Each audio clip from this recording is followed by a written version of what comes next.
बरेली में बुलडोजर तैयार और उपद्रवियों पर प्रहार। बरेली में जुमे की नमाज के दिन हुई हिंसा के बाद आज बुलडोजर एक्शन की तैयारी है। आईएमसी अध्यक्ष और हिंसा भड़काने का आरोपी तौकीर रजा अभी जेल में है और एक एक कर उसके गुर्गों पर पुलिस का शिकंजा कसता जा रहा है।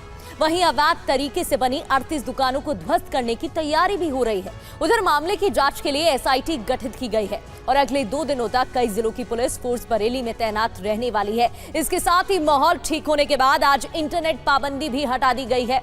आपको हर अपडेट आज देंगे, हर तस्वीर दिखाएंगे। हमारे साथ हमारे रिपोर्टर्स भी ग्राउंड जीरो से जुड़ेंगे, लेकिन शुरुआत इस वक्त की बड़ी खबर के साथ। बरेली हिंसा में आज एक और गिरफ्तारी हुई है। तौकीर रजा का करीबी नफीस गिरफ्तार हुआ है। तो अब तक 56 लोगों की गिरफ्तारी हो चुकी है। नफीस ने पुलिस का हाथ काटने की धमकी दी थी। आई लव मोहम्मद का पोस्टर हटाने पर धमकी दी गई थी। तो तौकीर रजा का करीबी नफीस भी गिरफ्तार कर लिया गया। इतना ही नहीं, तौकीर रजा के अन्य करीबियों से भी पूछताछ की जा रही है, उनसे भी बातचीत हो रही है और उनकी संपत्तियों के बारे में भी जांच की जा रही है। आज बड़े एक्शन की तैयारी है। ये 2 तस्वीरें टीवी स्क्रीन पर आपको दिखा रहे हैं। पहली तस्वीर, ये वही नफीस है जो तौकीर रजा का करीबी है, जिसने पुलिस को धमकी दी थी। भीड़ जुटाकर हिंसा भड़काई गई थी। इस दौरान बड़ी संख्या में लोग जुटे थे, तोड़फोड़ हुई थी, आगजनी हुई थी और पुलिस को हालात काबू करने में कड़ी मशक्कत करनी पड़ी थी। अब तक पूरे मामले में 56 लोगों की गिरफ्तारी हो चुकी है।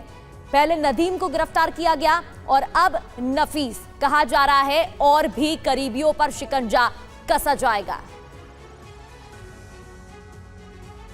तो बरेली हिंसा के गुनहगार कौन है, सबका हिसाब होगा, किसी को छोड़ा नहीं जाएगा, ये साफ कर दिया गया है।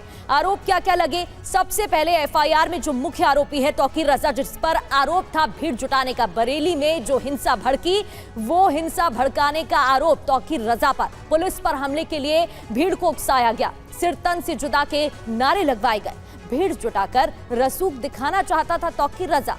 और इतना ही नहीं, उनके जो करीबी हैं उन पर भी आरोप है। तौकीर रजा के करीबी नदीम पर आरोप की व्हाट्सएप से भीड़ जुटाने का काम उसने किया था। आरोप है कि अवैध तमंचा भी उसके पास से बरामद हुआ है। तौकीर के राइट हैंड माने जाते हैं नदीम, जिसको पकड़ लिया गया है। इसके अलावा नफीस खान की बात करें तो यह भी एक पूरी कहानी का किरदार, जिस पर आरोप इंस्पेक्टर का हाथ काटने की धमकी इसने दी थी और आई लव मोहम्मद का पोस्टर हटाने की भी धमकी दी गई थी। दोनों करीबी हैं तौकीर रजा के। शुक्रवार को हिंसा भड़काने में इसका भी अहम रोल, योगदान। व्हाट्सएप ग्रुप से लोगों को बुलाया था, एक ग्रुप बना था जिस पर जानकारी दी थी। आरिफ फरहद एक और किरदार। तौकीर को अपने घर में शरण दी इन्होंने और फरहद के घर से तौकीर गिरफ्तार कर लिया गया। तो आरिफ का hotel sky lock fan lawn seal कर दिया गया है और इसके अलावा जितनी भी लोकेशंस हैं उनकी भी छानबीन जारी है। फरहद आरिफ के ठिकाने पर बुलडोजर चलेगा, यह भी बात कही जा रही है कि एक बड़ी तैयारी की जा रही है एक्शन की।